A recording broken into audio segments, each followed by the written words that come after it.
দেখুন, মেসিকে নিয়ে যুব ভারতী ক্রীড়াঙ্গনে যেটা হলো সেটা দুর্ভাগ্যজনক, লজ্জাজনক এবং অত্যন্ত কুরুচিকর। কিছু লোকের হ্যাংলামির জন্য এরকম একটা লজ্জাজনক পরিস্থিতি কলকাতার উপর হলো।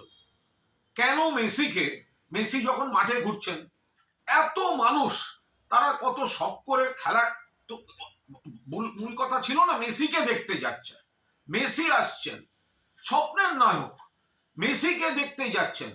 তো মাঠের মধ্যে যখন মেসি ঘুরছেন, তো বাকিরা মেসিকে একটু সামলে শুধু শুধু তার নিজস্ব দেহরক্ষী দিয়ে একটু ভিড় থেকে আগে মানুষের দিকে তাকিয়ে হাত নাড়তেন। তারা যারা এই এত দামি টিকিট কেটে দেখতে এসছেন তারা দু চোখ ভরে দেখতেন।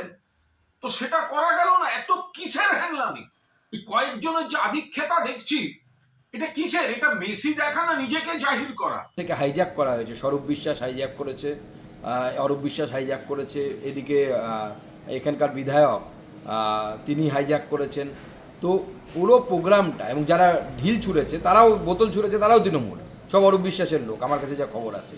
এবং শুধু তাই নয়, টিকিট বিক্রি হয়েছে 5,000 8,000 টাকা করে, এবং সেই টিকিটের কালোবাজারি হয়েছে। এটা কি হ্যাংলামি হলো? ফলে দূরে যারা বসলেন, যারা গ্যালারিতে টাকা দিয়ে গেছেন, ওই ভিড়ের মধ্যে দেখতে পাচ্ছেন না।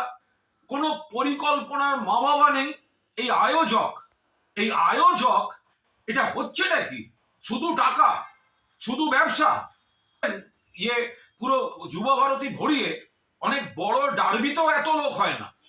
সে মানুষগুলো কিন্তু সকালে গেছে শুধুমাত্র মেসিকে দেখবে বলে। মনে রাখবেন 2011 খেলা হয়েছিল, মেসি খেলেছিল আর্জেন্টিনা ভেনেজুয়েলা। আমি আর আমার এক সহকর্মী, পুরোটাই একটা মেস, মানে মেসি অন মেস সেটাই হয়ে গেল। এবং সেটা করলেন হচ্ছে তৃণমূল কংগ্রেসের অসভ্য, অভদ্র, বর্বর যারা নেতানেত্রী এবং তার সাথে যারা আছে তারা।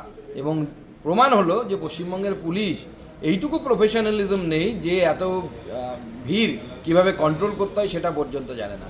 তৃণমূল কংগ্রেস দল এবং তৃণমূল সরকার এই দুজনে মিলে মেসিকে মেস করে চাললো।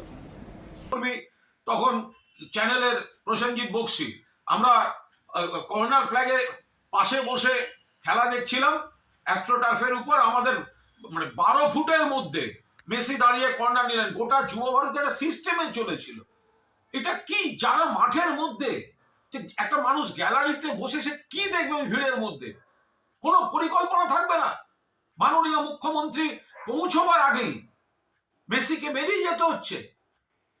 জল ছুঁড়েছেন কিছু দর্শক, জল ছোড়াটা হয়তো অন্যায়, উচিত নয়, আলাদা। বাট তাদের ক্ষোভটা কি করে অস্বীকার করবো?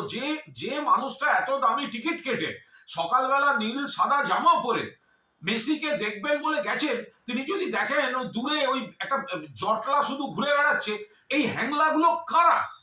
এই আয়োজকটা কে? এরা শুধু ওই টাকা তুলে দামি করে নিজেদের টাকাটাকে সুরক্ষিত রেখে অন্য জায়গা থেকে স্টারদের এনে ঘুরিয়ে দেয়া, ইয়ার্কি মারার জায়গা পায়নি। এদের বিরুদ্ধে ব্যবস্থা নেওয়া উচিত। আমি এই ক্রীড়াপ্রেমী যারা সাত সকালে যুব ভারতীদের মেসিকে দেখতে গিয়ে বঞ্চিত হয়েছেন, তাদের আবেগ এবং ক্ষোভকে পূর্ণ সমর্থন করছি।